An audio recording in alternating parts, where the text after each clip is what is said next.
முதல்ல நீ யார்? நீ முதல்ல விஜய்க்காவது 30 வருஷம் ஒரு 69 படத்தை நடிச்சிருக்காரு, ரசிகர்கள் இருக்காங்க.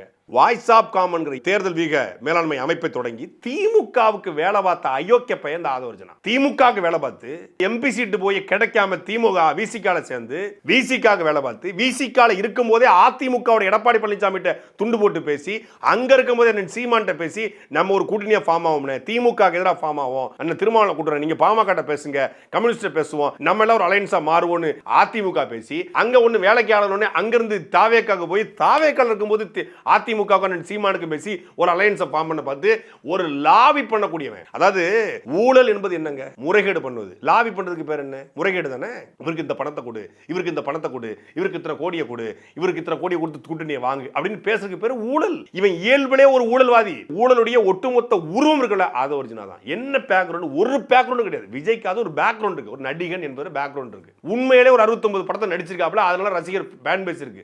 அவர் அரசியல் பேச கூட தகுதி இருக்கா? சரி, தகுதி இருக்குங்க அப்படின்னு கூட போயிடலாம். இந்த ஆதவர்ஜுனா, இந்த ஜான் ஆரோக்கியசாமி, இந்த மாதிரி புரோக்கர்களுக்கு அரசியல் பேச தகுதி இருக்கா?